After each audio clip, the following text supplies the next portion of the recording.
वो कंबल कहाँ गया? महेश अपनी पत्नी कविता के साथ अपने दोस्त के घर से नए साल की पार्टी से आ रहा था। उस दिन बहुत ही ज्यादा ठंड थी।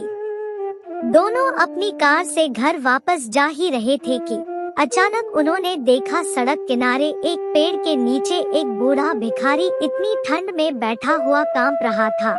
उसने एक पतली सी फटी हुई चादर ओढ़ रखी थी। उसे देखकर महेश बहुत दुखी हो गया। उसने तेजी से अपनी गाड़ी रोकी। कविता ने हैरानी से महेश को देखते हुए पूछा कि क्या हुआ, गाड़ी क्यों रोक दी? महेश कविता को खिड़की से बाहर दिखाते हुए बोला, देखो वो बूढ़ा व्यक्ति इतनी ठंड में कैसे कांप रहा है। आपने इस भिखारी को दिखाने के लिए गाड़ी रोकी है। अरे नहीं, हमारी गाड़ी में जो कंबल पड़ा है हम इसे दे देते हैं। बेचारा कितना मजबूर लग रहा है। इतना महंगा कंबल आप इस भिखारी को देंगे? कविता ऐंठते हुए बोली। आप इसे अगर कंबल दे भी दोगे तो भी ये उसे ओढ़ेगा नहीं बल्कि बेच देगा। ये लोग ऐसे ही होते हैं, इनके लिए कितना भी कर दो मगर कम ही होता है। लेकिन कविता की बातों पर ज्यादा ध्यान ना देते हुए महेश गाड़ी से निकला और उस बूढ़े व्यक्ति को वह कंबल दे दिया। यह सब देखकर कविता ने महेश से अपना मुंह बना लिया और उससे नाराज हो गई।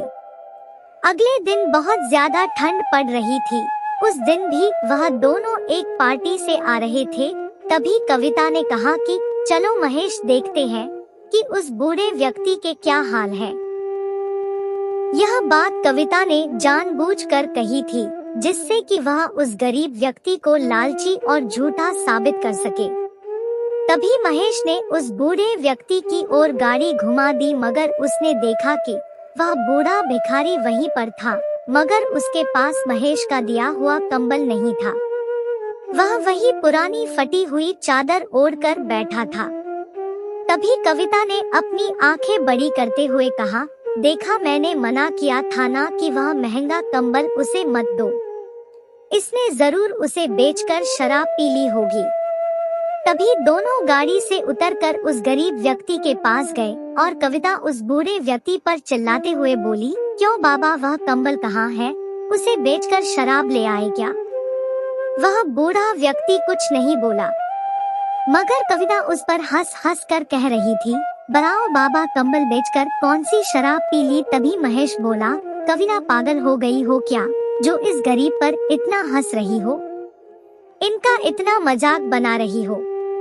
वह बूढ़ा व्यक्ति आंखों में आंसू लिए कविता की तरफ देखते हुए बोला, मेम साहब, कल साहब ने जो कंबल मुझे दिया था वो मैंने सामने बैठी हुई उस गरीब महिला को दे दिया।